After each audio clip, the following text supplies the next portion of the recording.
केलेला आहे. कोणत्या योजना बंद केल्यात, कोणत्या योजना चालू केल्यात? काल दिनांक 13 जुलै रोजी मंडळाने असे एक पत्र म्हणजे निर्णय केलेला आहे, शासन निर्णय, की 1ली ते 9वीपर्यंत विद्यार्थ्यांना शिष्यवृत्ती पूर्णतः बंद करण्यात आली.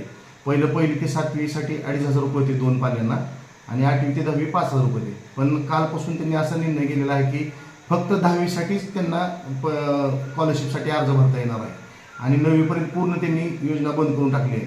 आणि जर 1ली ते 9वीपर्यंत जर त्यांनी समजा लाभ घेतला असेल तर तो विद्यार्थी किंवा तो बांधकाम कामगार या योजनेला पात्र राहणार नाही. त्यामुळे ही पूर्णतः शासनाने 1ली ते 9वीपर्यंत ही योजना बंद करून दिलेली आहे. त्यानंतर 11वी ते 12वीला 10,000 रुपये पहिलं चालू होतं, पण आता त्यांनी 11वीचं पूर्णपणे बंद केलेलं आहे. त्याच्याऐवजी फक्त त्यांनी 12वीसाठीच फक्त 25,000 रुपये हे सहाय्य ठेवलेलं आहे.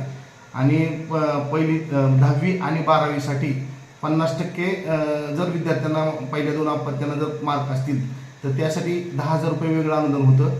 ती सुद्धा योजना कालपासून शासनाने मंडळाने बंद केलेली आहे.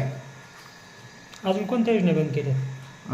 परत डिप्लोमा आहे. डिप्लोमासाठी कुठल्याही डिप्लोमा जर असेल तर पहिल्या 2 पाल्यांना 20,000 रुपये पहिले मिळत होते आणि डिग्रीसाठी म्हणजे first year, second year, third year, BA असेल, BCom असेल किंवा BSc असेल याच्यासाठी 20,000 रुपये पहिलं अर्थसहाय्य विद्यार्थ्यांना मिळत होते.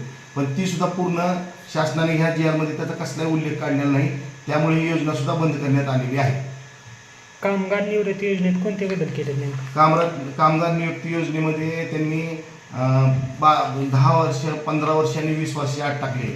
10 वर्षासाठी त्यांनी 6,000, 15 वर्षासाठी 9,000 आणि 20 वर्षासाठी 12,000 रुपये असं निवृत्ती ठेवले. पण निवृत्ती ठेवताना 20 वर्षापूर्वी मंडळाचं अस्तित्वच नव्हतं तर कामगाराची नोंदणी कशी 20 वर्षापूर्वी?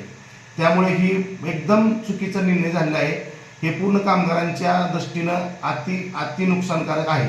आणि आता इथून पुढे कामगारांना जे मंडळाकडून लाभ मिळत होता आर्थिक सहाय्य ते बंद होणार आहे आणि त्यामुळे पूर्ण कामगारांचे विद्यार्थी हे शिक्षणापासून वंचित राहणार आहे. येणाऱ्या काळात संघटनेकडून काय आंदोलन करणार आहेत का? आमचं आता महाराष्ट्र इमारत व इतर बांधकाम कामगार फेडरेशन नावाचं आमचं एक महासंघ आम्ही तयार केलेला आहे. त्या महासंघाच्या आम्ही याच्यानुसार आम्ही पूर्ण महाराष्ट्रभर पूर्ण आंदोलन करणार आहोत मंडळाच्या विरोधात. मंडळाचे हे सगळे निर्णय चुकीचे आहेत. त्यांनी काय केलेलं आहे, आता प्रत्येक 2 पाल्यांना वस्तू स्वरूपात वाटप करण्यास सांगितलेलं आहे.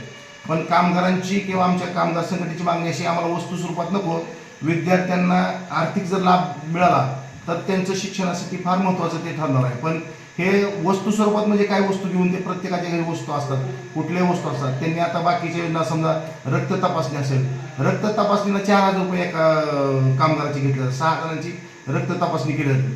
ती मागणी नसताना सुद्धा ते विनाकारण पैसा तिथं वायपट जात आहे.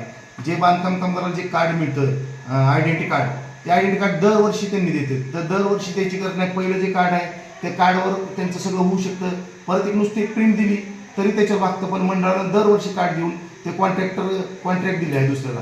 त्यामुळे अशा ज्या योजना आहेत, भांडी असेल, पेटी असेल, अशा ज्या योजना आहेत ती सगळ्या पूर्ण कॉन्ट्रॅक्टरला दिल्या आहेत. डायरेक्ट लाभ मंडळ आता देणार नाही. सगळं कॉन्ट्रॅक्टर मार्फतच सगळ्या योजना कामगारांना मिळणार आहेत. त्यामुळे कामगाराचे एवढं अतोनात नुकसान होणार आहे. त्यामुळे आम्ही येणाऱ्या काळात लवकरात लवकर या सर्व मंडळाच्या निर्णयाविरुद्ध आम्ही आंदोलन उभं करणार आहोत. पूर्ण महाराष्ट्रभर आंदोलन उभं करणार आहोत.